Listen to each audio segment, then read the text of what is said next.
Salut à tous, alors c'est Frédéric de la Vie. Alors ce soir je vais vous faire une petite vidéo de retour car j'étais parti pour une dizaine de jours en Europe centrale. Donc j'étais à Varsovie, après j'étais à Berlin et j'ai terminé à Prague pour arriver maintenant à Budapest. Donc j'ai vu ma petite famille, donc c'était le repos du guerrier. Donc je vais vous faire une petite vidéo car sur le chemin de mon périple, il m'est venu quelques idées et j'ai fait un petit texte que j'avais passé sur mon Facebook qui est un de mes réseaux sociaux. Donc je vais vous le lire ici sur mon YouTube, donc mon autre réseau social, pour avoir un maximum d'ampleur, pour vous faire un peu comprendre le monde et pour vous montrer que tout est lié et que les mêmes causes produisent les mêmes effets. Alors on va parler un peu d'âme des peuples et de ce qui fait les peuples. Alors c'est un petit texte qui, j'espère, vous fera comprendre les similitudes qu'il y a dans le comportement d'individus qui peuvent vivre à des milliers de kilomètres de distance, mais qui sont confrontés aux mêmes problèmes. Donc j'ai fait cette vidéo, je vais vous lire un texte, et ce texte parle des Irlandais et des Polonais. Le titre du texte, c'est l'Irlandais, le Polonais, le Polonais et le sacrifice christique. Donc vous allez comprendre, c'est beaucoup plus simple que le titre ne le paraît. Donc cette question m'avait été, ce texte m'avait été inspiré par un jeune garçon, ou un garçon, je ne sais pas, ou un homme, je ne sais pas d'ailleurs, qui m'avait posé la question me disant comment se fait-il qu'en Irlande il y a pas mal de combattants de MMA et de boxe même, et il y a cette culture du combat, qui est typiquement irlandaise. Les Irlandais se battent, ce sont des combattants, mais ils ont une tradition aussi de résistance à cause de cette guerre, cette confrontation à un ennemi plus puissant qui est un ennemi, on va dire un envahisseur. C'est plus un ennemi maintenant, mais je veux dire une concurrence économique, une concurrence énergétique d'un groupe humain plus puissant qui sont les Anglais. Donc je vais expliquer justement ce qui se passe exactement et pourquoi certaines situations génèrent certains comportements typiques que l'on peut retrouver par exemple chez les Irlandais et chez les Polonais. Alors j'ai dit bonjour à Evelina qui m'a remercié pour ce texte, Evelina qui est polonaise et que je connais depuis des années, depuis ma jeunesse, et qui m'a remercié en disant merci pour ce texte, parce qu'elle a dû comprendre enfin ce qui unissait vraiment son peuple, elle a dû analyser un peu les comportements qu'elle avait. Donc voilà, alors je vais vous lire ce texte relativement simple, relativement court, qui j'espère vous fera comprendre un peu plus le monde. Voilà. Alors, l'Irlandais, le Polonais et le sacrifice christique. Les Irlandais, comme les Polonais, ont culturellement une tradition du combat et du sacrifice, car leur unité culturelle, et derrière celle-ci leur unité génétique, ne peut être conservée dans la victoire. Ces deux peuples subissant des dominations militaires et économiques de voisins bien plus puissants qu'eux. Insulaire et limité dans ses échanges économiques avec l'Europe, continentale par son voisin de l'Est, l'Anglais, qui maîtrise les voies maritimes et commerciales, l'Irlandais se trouve confiné sur son île de l'Ouest et subit la domination de son voisin anglais, bien plus riche et plus nombreux. Sans moyen de s'opposer victorieusement, l'Irlandais ne cessa de se rebeller et de combattre un ennemi plus fort, non pas pour le vaincre, mais pour, dans le sacrifice et la mort de ses héros, maintenir l'union culturelle de son peuple et ainsi conserver une unité génétique, qui est une adaptation au milieu dans lequel évolue le peuple. Le Polonais, bien que continental, se retrouva historiquement dans une situation assez similaire à celle de l'Irlandais. Menacé à l'ouest par son voisin germanique protestant et à l'est par son voisin russe orthodoxe, le Polonais, pris dans un étau et n'ayant pas les moyens de vaincre ses puissants voisins expansionnistes, conserva son unité culturelle et son homogénéité génétique grâce à sa culture du sacrifice issus du catholicisme.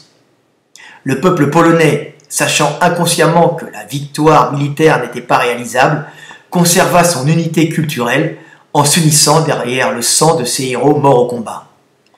C'est ainsi que ces deux peuples, condamnés à perdre sur le terrain face à des ennemis plus puissants, ont généré deux mentalités assez similaires, leur permettant, malgré la domination, de maintenir une unité ethnique ou génétique en s'abritant derrière la religion catholique, véhiculant le sacrifice christique comme valeur suprême et en développant par là une culture du combat, non pas pour gagner, mais pour montrer l'exemple dans le sacrifice guerrier et ainsi fédérer les vivants derrière les héros morts. Voilà, alors, très beau texte de Frédéric Delavier. Alors, je m'envoie des fleurs, hein, comme je vous le dis tout le temps. Envoyez-vous des fleurs, faites-vous des compliments, essayez. Hein, n'hésitez pas, parce que peu de gens vous en feront. Hein, alors, on va s'en faire déjà soi-même. Donc voilà, c'est une petite blague. Mais j'espère que vous avez compris un peu que derrière cette mentalité de combattant, il y a toute une culture qui est comment dire, fédérée justement par ces sacrifices, par ces combats qui ne sont pas des combats pour gagner, mais des combats pour montrer l'exemple et unir un peuple derrière justement ces héros, derrière ce comportement héroïque. Donc le Polonais comme l'Irlandais ne combat pas culturellement pour gagner, car il sait que sur le terrain, il a perdu, mais il combat pour l'exemple, pour être un héros et pour permettre, dans son échec, de montrer dans son sacrifice, hein, l'échec de la victoire, il ne peut pas vaincre, mais il va gagner grâce à son sacrifice l'unité et la cohésion de son peuple qui ne se fera pas envahir, qui ne sera pas dissous par l'envahisseur, tout simplement. Donc il faut savoir que les Polonais ont tenu face à l'envahisseur allemand, germanique, hein, protestant, et à l'envahisseur russe, hein, qui avait une technique très particulière d'envahissement. Hein.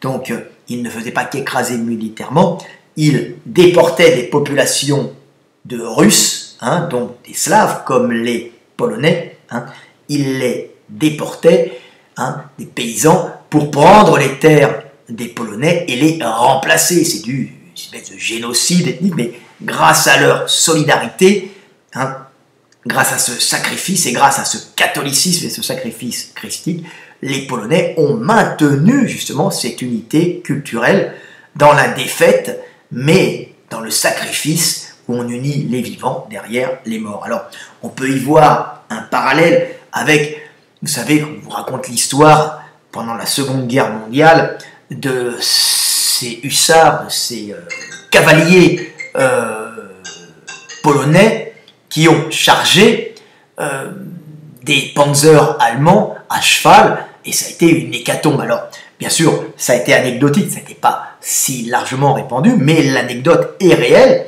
et il y a dans cette charge pas un désir de victoire du Polonais, mais un désir de mourir en héros, car les héros permettent de fédérer et d'unir le peuple et la communauté, permettant ainsi, justement, aux particularités génétiques des individus vivant sur ce climat, hein, dans ce milieu, on va dire, de perdurer. Tout ça est très profondément animal, si vous voulez, mais culture, génétique, tout ça est lié, si vous voyez. Hein.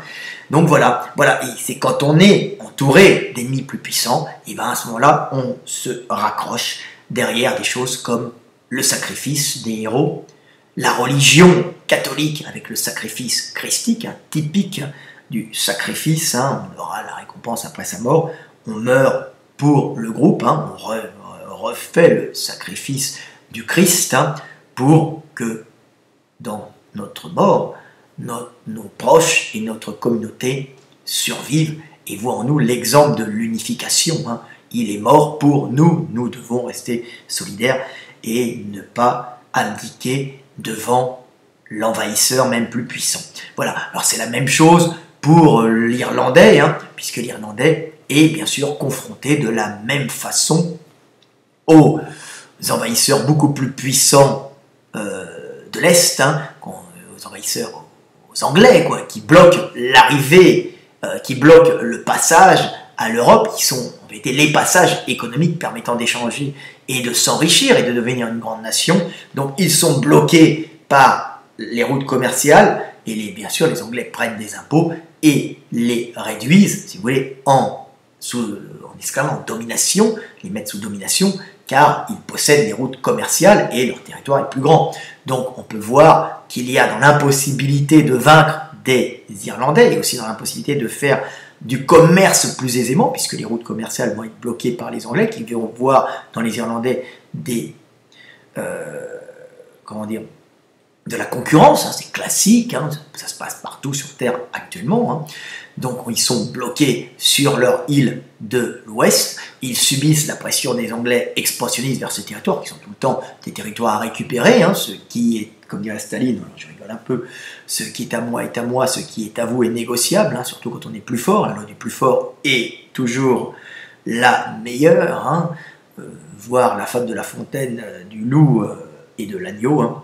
Donc ils ne peuvent rien faire, donc ils ne peuvent que combattre dans le sacrifice, hein, et toujours se révolter pour maintenir dans la mort de leur héros, dans cet esprit combattant, l'unité de leur peuple et leur particularité génétique derrière ça, puisque la culture en général, la langue, maintient avec ses frontières, parce que quand on rentre dans un peuple, il faut s'adapter à la culture, il faut s'adapter à la langue, tout ça ce sont des barrières qui permettent de maintenir une homogénéité génétique qui est une adaptation au territoire, au milieu sur lequel vit ce peuple. Alors tu pourrais parler justement, on va faire une petite digression là-dessus en parlant des roux, on s'aperçoit en général que les roux, il y a beaucoup de roux en Irlande, en Écosse, donc chez les peuples d'origine celtique, hein, puisque l'Angleterre a eu plusieurs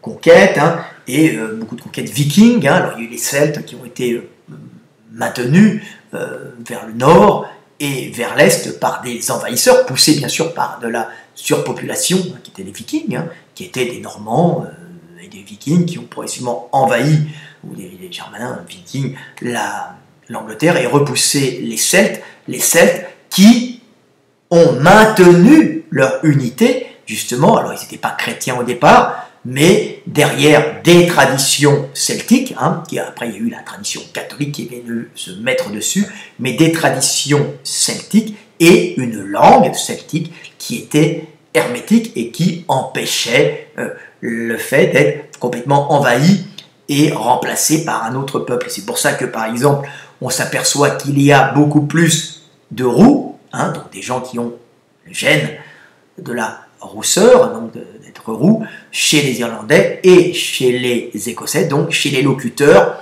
celtes, tout simplement parce que la langue est une façon de se protéger génétiquement, hein, comme la culture, puisque la langue fait partie de la culture. Donc vous voyez, ce sont des protections génétiques en même temps, la langue, hein, comme la culture, permettant de maintenir une unité génétique adaptée à un milieu et de ne pas se faire remplacer trop vite, hein, de maintenir, c'est dans la guerre des gènes, hein, ce n'est pas une guerre qui est négative, puisque le gène permet tout simplement la bonne sélection du gène, permet la bonne adaptation et la vie agréable de l'individu dans un milieu donné, hein, tout simplement. Voilà ce que j'avais à dire, donc vous comprenez un peu comment fonctionne le monde, et que souvent les mêmes causes produisent les mêmes effets, et que Polonais et Irlandais ont cette culture du combat, hein, cette culture du sacrifice, à cause de leur situation, donc de leur milieu, où ils subissent des ennemis plus puissants qu'eux, ils n'ont pas les moyens de gagner, donc qu'importe, dans la défaite et dans la mort, nous nous unirons et nous glorifierons nos héros morts, hein, c'est l'important, c'est le combat, et non la victoire, et nous glorifierons nos héros morts, et nous nous regrouperons derrière ce sacrifice que l'on retrouve dans la religion, hein, catholique et dans le message du Christ, hein, le sacrifice christique qui est parfaitement en rapport avec ces deux peuples. Voilà. Et puis après, il y a une adaptation. On voit, par exemple, les orthodoxes, c'est encore un peu différent. On voit que les Allemands, les protestants, c'est encore une autre façon, hein, puisque on est récompensé par Dieu pour son bon travail. C'est la méritocratie, hein, germanique. Hein. Donc on adapte la religion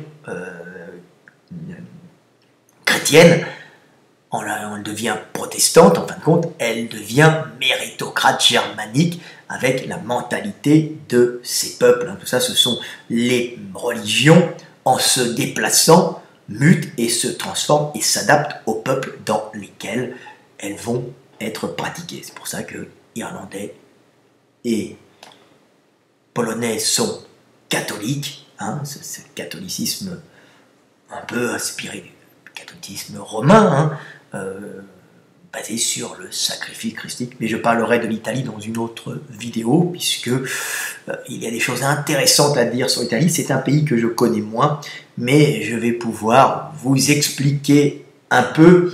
Déjà, vous parlez de la Renaissance et je vous parlerai plus tard de la structure de l'Italie. Hein. Pourquoi il y a eu tant d'artistes à cette époque, à quoi correspond toute cette renaissance italienne et qu'est-ce qui fait l'Italie? L'Italie s'unifie derrière quoi? Quelles sont les forces qui unissent et qui stabilisent et gèrent l'Italie? Vous verrez que ce n'est pas du tout la même chose que ce qui se passe en France ou que ce qui se passe en Allemagne, comme vous avez vu les vidéos que j'ai fait, ou en Russie, sur la Russie. Voilà, petite vidéo de 16 minutes, hein, un peu bavard, petite vidéo de retour, hein, je l'ai improvisé avec un texte que j'avais fait. Je vais aller m'entraîner parce que 3 entraînements en 12 jours, c'est pas assez, hein, et on commence à perdre les biceps.